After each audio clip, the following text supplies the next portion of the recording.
오늘도 좋은 날입니다. 자, 우리 하나님의 나라에 대한 말씀을 나누고 있습니다. 특별히 오늘은 이 마태복음에서는 하나님 나라를 어떻게 설명하는가, 실제로 하나님의 나라가 무엇인가. 그 하나님의 나라는 사실 예수 그리스도십니다. 그분이 생명의 씨로 바로 우리 마음에 심겨지게 됩니다. 그리고 우리 안에서 그분이 성장하죠. 확장된다는 것입니다. 우리 안에서 점점 우리 영을 이렇게 하나님 나라로 얻으셨고, 우리의 혼, 우리의 생각, 우리의 감정, 우리의 여러 가지 각 기간 여러 가지 요소들을 점점점 얻으시고 결국 우리의 이 몸도 영광스러운 몸으로 변화가 될 겁니다. 그때 진짜 이 땅에 하나님 나라가 완전히 나타나게 될 줄 믿습니다. 그러니까 이 하나님 나라는 생명의 씨가 심겨져서 결국 수확하는 건데, 수확이 곧 무엇이냐? 하나님 나라가 이 땅에 완전히 나타나는 것이다. 이러한 의미로 말씀을 계속 나눴는데, 일단은 우리가 이 하나님의 나라에서 가장 기본적인 그 하나님의 그 생명의 씨, 하나님의 나라의 씨에 대한 이해를 잘하면, 왜 그분이 뭐예요? 생명의 씨로서 그리스도가 우리 안에 오셨기 때문에. 근데 사실 성경을 읽으려면 이 성경은 하나님의 말씀이기 때문에 우리에게 지혜와 계시형이 필요합니다. 그냥 성경을 이렇게 문자적으로 읽으면 하나님이 우리에게 주시는 그 영적인 의미를 깊이 알 수 있지 않습니다. 이 많은 사람들은 이 성경을 문자적으로 연구를 많이 하죠. 그러나 문자적으로도 연구해야겠지만, 그러나 거기에 함축되어 있는 영적인 의미와 실제를 알아야 우리가 하나님을 더 깊이 체험할 수 있습니다. 특별히 씨에 대한 그런 이야기가 사실 창세기 이제는 3장에 처음에 나오게 됩니다. 이제 아담과 하가 타락하고 그들이 죽음을 기다리고 있었을 때 하나님이 복음을 가지고 그들에게 나타나시죠. 그래서 그 첫 번째 복음에 대한 이야기가 창세기 3장 15절인데, 읽어보니까 내가 너로 여자와 원수가 되게 하고 내 후손도 여자의 후손과 원수가 되게 하리니 여자의 후손은 내 머리를 상하게 할 것이요 너는 그의 발꿈치를 상하게 할 것이라. 여기서 뭐 중요한 것 중에 하나는 여자의 후손, 여자의 후손이란 단어, 후손. 이 후손이라는 것은 사실은 씨죠. 씨란 뜻입니다. 씨. 뭐 그것이 후손이죠. 그러니까 항상 이 여자의 후손, 여자의 씨로 오는 그분이, 여자의 후손으로 오는 그리스도가 이 뭐 사단을 끝내고 모든 것을 회복할 것이다. 그래서 사실 우리 하나님 나라의 씨는 바로 예수 그리스도십니다. 그래서 하나님 나라의 씨의 그런 의미를 우리가 가져야 되는데, 실제로 아까 이것을, 이러한 씨, 하나님의 여자의 후손이란 그런 걸 이해하려면 우리가 지혜와 계시형이 필요하다고 말씀을 드렸습니다. 이 종교인들, 바리새인들이 예수님께 나와서 말합니다. 이혼하는 게 합당합니까? 이 모세는 우리에게 이혼 증서를 써주고 이혼하라고 말하는데 이혼하는 게 합당합니까? 이런 질문을 나 성경에 합니다. 요즘 시대하고 좀 이렇게 여러 가지 차이점이 있겠지만, 그럴 때 우리 주님께서 그 모세가 이혼 증서를 써주라고 했죠. 왜 그랬는가? 이렇게 해서 거기에 대해서 그냥 주님은 더 깊이, 그냥 문자적으로 그들은 뭐 이혼 증서 써주고 그냥 이혼하면 되지 이렇게 생각할지 모르겠지만, 주님은 거기에 대해서 이렇게 말씀했어요. 마태복음 19장 8절이니까 예수께서 이르시되 모세가 너희 마음의 완악함 때문에 아내 버림을 허락하였거니와 본래는 그렇지 아니하다. 그러니까 바로 이혼 증서를 써주라는 그 이유는 여러 가지 있겠지만 너희의 완악함 때문에 그런 것이다. 그러면서 원래는 그렇지 않다, 이런 의미도 성경에 말씀합니다. 한편적으로 또 종교인들은 예수님께 나와서 부활에 대한 논쟁을 많이 했어요.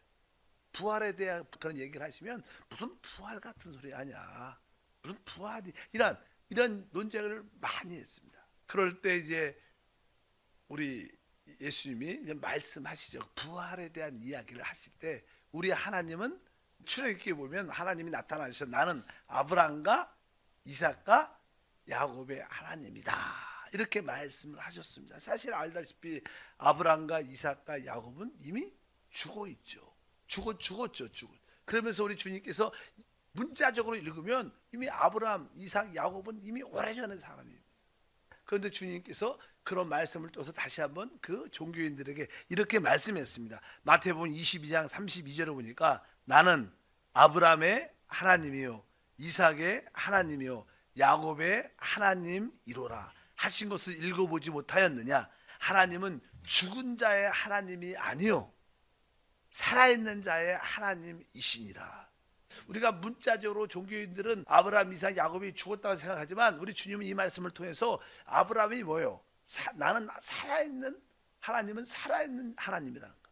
뭐 아브라함과 이삭과 야곱이 지금 뭐 있다는 거예요? 부활해서 살아있다는 거예요.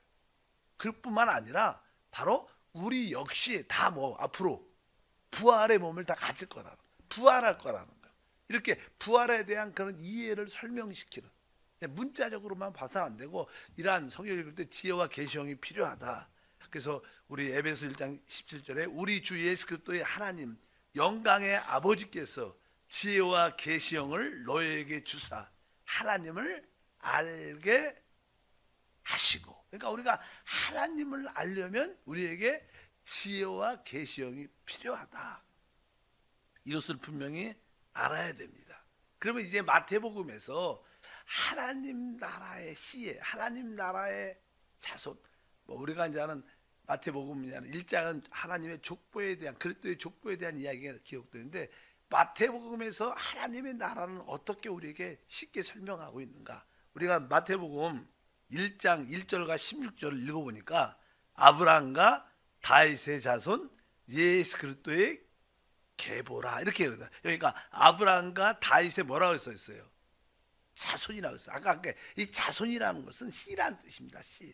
다 그래. 우리들도 나는 아버지의 씨를 통해서 태어나잖아요. 그러니까 씨 자손이라는 것은 씨라는 뜻인데 여기 보니까 아브라함과 다윗의 씨 예수 그리스도의 계보. 그러니까 하나님 나라의 씨는 누구냐? 예수 그리스도시고 그 씨가 우리 안에 성장한다는 것을 의미하는데 아브라함의 이 마태복음에 보면 우리 예수 그리스도는 어떠한 자손인가 어떠한 씨를 설명할 때 아브라함의 씨로 오신 분이다.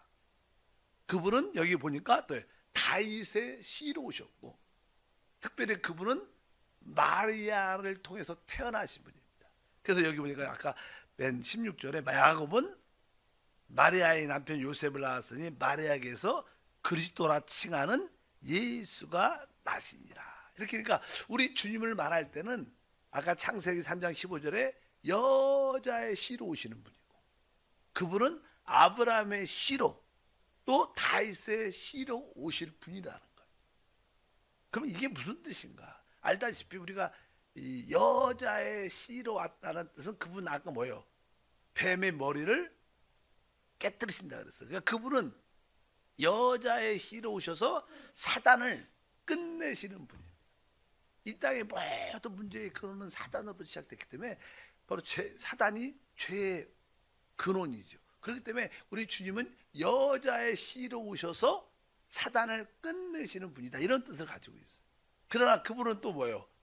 아브라함의 씨, 또 다윗의 씨로 오셔. 아브라함의 씨는 누구예요? 사실 이삭이에요. 이삭.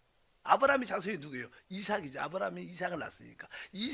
아브라함과 이삭을 통해서 이삭은 알다시피 모리아산에서 죽고 어떻게 보면 하나님께 부활했죠. 사실이요.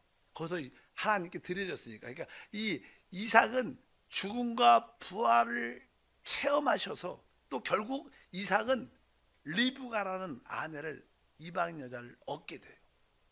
그러니까 우리 아브라함의 씨를 치인 이삭을 통해서 죽음과 부활을 볼 수 있고 또 신분을 얻는 것을 볼 수 있다. 이게 사실 성경의 이야기죠. 우리 예수 그리스도가 뭐예요? 죽음과 부활을 통하여 그분의 신부 교회를 얻는 게 뭐예요? 성경의 이야기라는 거. 이게 뭐예요? 계시 이런 깨달음이 있어야지 성경이 이해될 수 있다. 문자적으로만 읽어서 안 된다. 우리가 또 하나는 또 우리가 다윗의 시. 다윗은 아들이 누구예요? 솔로몬이요. 솔로몬. 알다시피 다윗의 시는 솔로몬인데 솔로몬은 최고의 지혜를 가졌고 그는 결국 나중에 하나님의 성전을 건축해요. 그러니까 우리 그리스도가 최고의 지혜를 가신 최고의 지혜시며 그분은 뭐예요? 하나님의 집을 건축하는 분이다.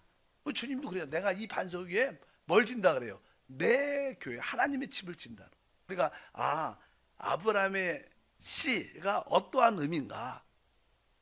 다윗의 시는 무엇을 의미하는가?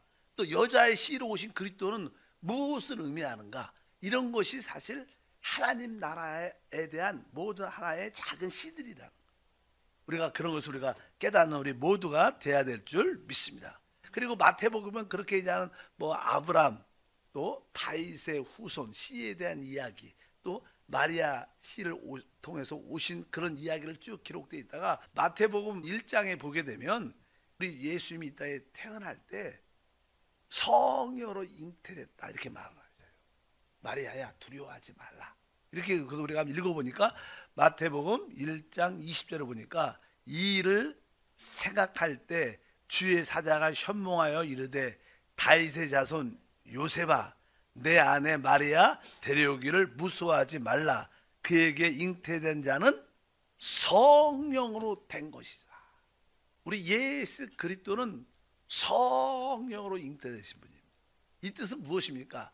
이 마리아는 그 사람과 여자와 성령 하나님과의 뭐라는 거예요? 연합이라는 거예요. 우리 예수는 누구예요? 하나님이시자 누구예요? 사람이셔요. 우리가 그래요. 그분은 신성과 인성을 가지신. 우리 마태복음을 통해서 무엇을 볼 수 있냐면 이 예수라는 분이 바로 하나님과 사람의 연합의 실체구나. 그것을 우리에게